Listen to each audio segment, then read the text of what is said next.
तेलंगाना जागृति की जानिब से सोमाजीगुड़ा प्रेस क्लब में पोलावरम प्रोजेक्ट के सबब तेलंगाना कुल्ला खतरात और मुतासरा देहातों के मसाइल पर एक अहम गोल मेज कॉन्फ्रेंस का इनेकाद अमल में आया। इजलास में सदर तेलंगाना जागृति व रुकन कानून साज कौंसिल BRS कलवा कुंटला कविता ने मेहमान खुसूसी की हैसियत से शिरकत की और मुतादिद अहम नुकात पर रोशनी डाली।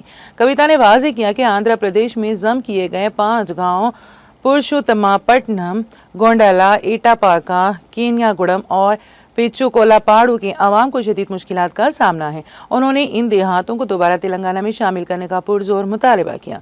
उन्होंने कहा कि 25 जून को प्रगति एजेंडे के तहत वज़ीर आज़म नरेंद्र मोदी की सदारत में आंध्र प्रदेश, तेलंगाना, उड़ीसा और छत्तीसगढ़ के वज़राए आला का इजलास मुनक़द होने जा रहा है।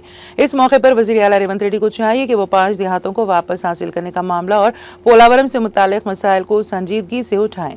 उन्होंने कहा कि अगर क्रिकेट्स की ऊंचाई में इजाफा ना किया गया तो मुस्तक़बिल में भी इन देहातों को सैलाब का सामना रहेगा और एक शदीद बारिश की सूरत में भी तमाम इलाके ज़ेर-ए-आब आ सकते हैं। पोलावरम प्रोजेक्ट की वजह से भद्राद्री भद्राचलम के कई इलाके मुस्तकिल तौर पर डूबने के खतरे से दो चार हैं। कविता ने अफसोस के साथ कहा कि आंध्र प्रदेश में जम किए गए पुरुषोत्तमापट्टनम में वाक़ राम मंदिर की 1000 एकड़ मानिया अराजी भी अब आंध्र के दायरे में चली गई हैं, जबकि राम जी तेलंगाना में है और इनकी मानिया अराजी आंध्र के कब्जे में है। कविता ने कहा कि पोलावरम से होने वाली तबाही के दुरुस्त तखमीने के लिए एक मुश्तरका सर्वे का फौरी इनेकाद जरूरी है। उन्होंने वाज़ेह किया कि अगर हालात का जायजा ना लिया गया तो जरूरत पड़ने पर कानूनी जंग भी लड़ी जाएगी। उन्होंने याद दिलाया है कि मुत्तहिदा रियासत आंध्र प्रदेश के दौरान पोलावरम प्रोजेक्ट को रोकने के लिए तेलंगाना जागृति ने सुप्रीम कोर्ट का दरवाजा खटखटाया था, लेकिन 2014 में वज़ीर आज़म नरेंद्र मोदी ने अपनी पहली काबीना में ऑर्डिनेंस के जरिए 7 मंडल्स को आंध्रा में जम कर दिया, जो सरासर नाइंसाफी और आइन की रूह के खिलाफ फैसला था। कविता ने निशानदेही की कि लोअर सेलेरो पावर प्रोजेक्ट को भी गैर आइनी तौर पर आंध्रा को दे दिया गया। उन्होंने इल्ज़ाम लगाया कि उस वक्त आंध्र प्रदेश के साबिक़ वज़ीर आला चंद्रबाबू नायडू ने बैकडोर पॉलिटिक्स के जरिए ये सब कुछ हासिल किया।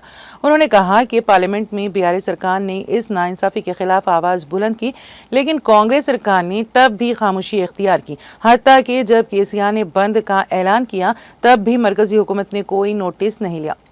पोलावरम प्रोजेक्ट के स्पिलवे की गुंजाइश को बढ़ाकर 50 लाख क्यूसिक कर दिया गया है, जिसकी वजह से तेलंगाना में बैक वाटर का संगीन मसला पैदा हो चुका है और भद्राचलम का मंदिर डूबने के खतरे से दो चार है।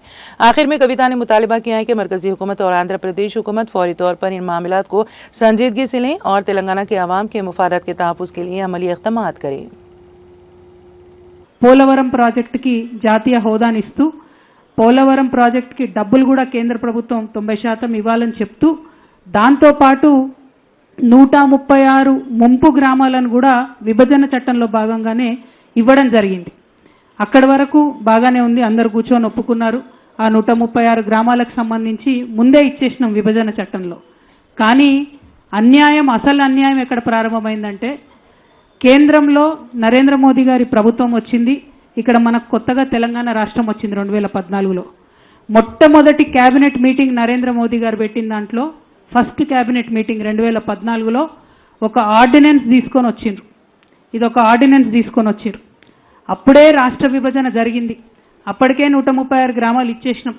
కానీ చాలా అన్యాయంగా ఒక 2-3 రోజుల్లోనే పార్లమెంటు ప్రారంభం అవుతుంది అనంగా మొదటి పార్లమెంటు సమావేశాలకు ముందుగానే బీజేపీ తొలి క్యాబినెట్లో ఈ ఆర్డినెన్స్ తీసుకొచ్చి 7 మండలాలను అన్యాయంగా ఆంధ్రప్రదేశ్కి అప్పజెప్పడం జరిగింది। ఎందుకోసం 7 మండలాలను అప్పజెప్పినరు? ఈ 7 మండలాలు మొత్తం ముంపు మండలాలు కూడా కావు। ఈ 7 మండలాలతో పాటు 460 మెగావాట్ల మన లోవర్ సీలేరు పవర్ ప్రాజెక్టును కూడా ఆనాడు అన్యాయంగా ఆంధ్రప్రదేశ్కి అప్పజెప్పడం జరిగింది। అదంతా కూడా విభజన చట్టం స్ఫూర్తికి వ్యతిరేకంగా కేవలం ఆనాడు ఎన్డీఏలో చంద్రబాబు నాయుడు గారు అలయన్స్ పార్ట్నర్గా ఉన్నారు కాబట్టి బ్యాక్డోర్ పాలిటిక్స్ చేసి ఆనాడు అన్యాయంగా ఈ ఆర్డినెన్స్ తీసుకురావడం జరిగింది। మేము 2014లో అప్పుడే గెలిచి ఎంపీలుగా అక్కడికి వెళ్ళి మొట్టమొదటిసారి పార్లమెంట్లో మేము గలం విప్పి మాట్లాడింది కూడా ఈ 7 మండలాలను కలపడం అన్యాయము, ఇది ఖచ్చితంగా వెనక్కి తీసుకోవాలి, ఇది ప్రజాస్వామ్య స్ఫూర్తికి వ్యతిరేకము, రాజ్యాంగంలో ఉన్న ఆర్టికల్ 3కి వ్యతిరేకము, పార్లమెంట్లో చర్చ జరగకుండా ఒక రాష్ట్రం యొక్క సరిహద్దులను ఎట్లా మారుస్తారని చెప్పి చాలా తీవ్రంగా కొట్లాడే ప్రయత్నం చేసినాం. కానీ ఆనాడు కూడా వాళ్ళకు మెజారిటీ ఉండే, వాళ్ళ మాటనే చెల్లుబాటు అయింది. మన 7 మండలాలు ఆంధ్రాలో కలపడం జరిగింది. ఆ తర్వాత కేసీఆర్ గారు వెంటనే బంద్కు పిలిపించిండ్రు. రాష్ట్ర వ్యాప్తంగా ముఖ్యమంత్రిగా ఉండి ఆయన బంద్కు పిలిపించిండ్రు దీనికి వ్యతిరేకంగా. అయినా కేంద్రానికి కనీసం చీమగుట్టినట్టు కూడా లేదు. ఆ తర్వాత అనేక విధాలుగా భద్రాచల ప్రాంతాన్ని డెవలప్ చేయాలని ప్రయత్నం చేసినాం. అన్నిటికన్నా పెద్ద సమస్య ఇప్పుడు ఈ 5 గ్రామాల నుండి వచ్చినటువంటి సోదరులు జె సంపత్ గారు భద్రాద్రి డెవలప్మెంట్ ఫోరము, భీమ్రావు రామ్జీ గారు భద్రాచలం తెలంగాణ జాగృతి అసెంబ్లీ కన్వీనర్ గారు, డి బాలకృష్ణ గారు 5 గ్రామ పంచాయతీల సాధన సమితి, ఏ సత్యనారాయణ గారు గుండాల నుండి వచ్చినటువంటి లాయర్ గారు, గొల్లపల్లి శివ గారు 5 గ్రామాల సాధన సమితి, రాసాల నర్సయ్య గారు 5 గ్రామ పంచాయతీల సాధన సమితి. ఈ మిత్రులందరికీ ప్రత్యేకంగా వందనాలు తెలియజేస్తున్నా. ఎందుకంటే కేసీఆర్ గారు ప్రయత్నం బాగా చేసిండ్రు. పోలవరం ప్రాజెక్ట్ ఎప్పుడైతే వాళ్ళు కెపాసిటీ పెంచుకుంటూ స్పిల్వే కెపాసిటీని పెంచుకుంటూ పోతున్నారో 36,000 క్యూసెక్లకు పర్మిషన్ ఉన్నదాన్ని 36 లక్షల క్యూసెక్లకు పర్మిషన్ ఉన్నదాన్ని 50 లక్షల క్యూసెక్లకు వాళ్ళు పెంచుకుంటూ పోతున్నారో ఆ నిల్వ ఉన్న నీళ్లు వెనక్కి తన్నడం ప్రారంభమైనాయి.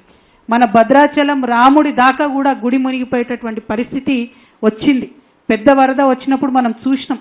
ఇంకా అన్యాయం ఏంటంటే ఈ కరకట్టలు ఏవైతే మనం కట్టుకున్నామో అందులో 2 స్లూయిస్లు మనకు తెలంగాణలో ఉంటాయి, 2 ఆంధ్రాకి వెళ్ళిపోయినాయి.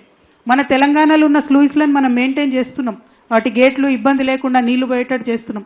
కానీ ఆంధ్రాలో ఉన్న 2 స్లూయిస్లను వాళ్ళు మెయింటైన్ చేస్తలేరు. దాంతో కూడా నీళ్లు వెనక్కి తన్నుతున్నటువంటి పరిస్థితి ఉన్నది. ఆనాడు ఎంతో ప్రయత్నం చేసినా కూడా ఈ గ్రామాలు మనకు రాలేదు. చిన్న చిన్న సమస్యల్లాగా మనకు కనిపిస్తాయి. కానీ ఇందాక మాట్లాడుతూ తమ్ముడు బాలకృష్ణ చెప్పినట్టు ఇవాళ 5 గ్రామాల్లో ఉన్న పిల్లలు మరి స్కూల్ ఏమో తెలంగాణలో చదువుకుంటున్నారు, 1 నుంచి 10వ తరగతి ఇక్కడ చదువుకుంటున్నారు. రేపు అడ్రస్ ఏమో ఆంధ్రప్రదేశ్ ఉంటుంది. మరి ఉద్యోగానికి ఎక్కడ అప్లై చేయాలంటే పెద్ద క్వశ్చన్ మార్క్గా ఉన్నది. ఎవరు కూడా ఈ సమస్యను పరిష్కరించే పరిస్థితి లేదు.